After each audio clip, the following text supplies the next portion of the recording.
respond to the criticism that during your tenure at Cable & Wireless, rates remained exorbitant until the establishment of Digicel? You will have 2 minutes to answer this. Good question. Anything to do with rates is the responsibility of the government of Angola in negotiation with Cable & Wireless. Cable & Wireless PLC, which is in London, is really the team that's responsible for negotiating with the government of Angola in establishing rates. I was responsible for the operational issues. Cable & Wireless operates in Angola with a license that's been granted by the government and people of Angola. And the government of Angola at any time could call Cable & Wireless and say, look, we need to sit down and have a chat about the way rates are and how we need to change things.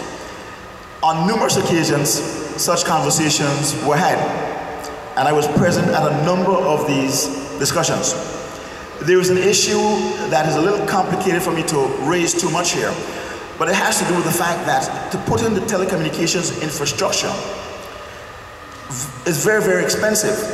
The cost of international calls, for example, did not have to be as high as they were. But the fact that you have been building out a network that was costing millions and millions of dollars means that the true cost of a local telephone call could not be borne by the local people. And as such, the expensive calls were the international calls, because those are calls which were being made by the more affluent people in our society to help to subsidize the cost of local calls for the local people. And you might recall that at one point we used to charge, what, 10 cents a minute, 10 cents a call. 10 cents a call, then it was 15 cents a call. But the true cost of a local call is much higher than 10 cents. Yeah? So it has to do with the fact that there's a negotiation that would have to go on with London and the government of Angola. So if you want to blame somebody for the high rates, you got to blame the government of Angola. And that's one of the reasons why I want to be in government, to help to affect changes in a lot of areas like that. Thank you very much. Mr. Hodge, some people elect a leader to do just that, to lead with his or her ideas and vision. Others think it is important to be very open to other person's input. What is more important in leadership, Mr. Hodge? To be self-assured or humble? You'll have 1 minute and 30 seconds. Well, it's always good to be humble. But I tell you what is important. What is really important is to recognize that we are on a journey to build Angola. And as such, we cannot take Angola to a destination that Angola citizens don't want to go on. So I really believe in participative leadership.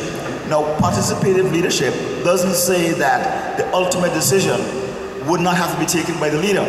It means that you allow the citizens to have an input in any decision that's going to be taken. But at the end of the day, the leader has got to take the decision. Thank you very much. We are now coming to the ending of our session this evening, and I will now go over to Ms. Deanne Rogers to ask you one of the final questions.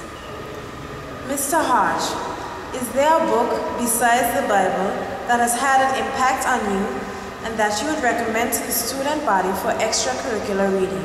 You have 1 minute and 30 seconds. Yes, there's a book, and I hope that the students like reading. There's a book that's written by a guy, his last name is Thomas. It's called The World is Flat. It's a scary book. It has about 600 pages. But if you can get through that book, you would recognize the world in which you gotta live. Because it's a global village, and it's truly a global village. Which is why we can no longer sit here in isolation from the rest of the world. If we truly want to be citizens of the world, we need to recognize that this entire world is our oyster.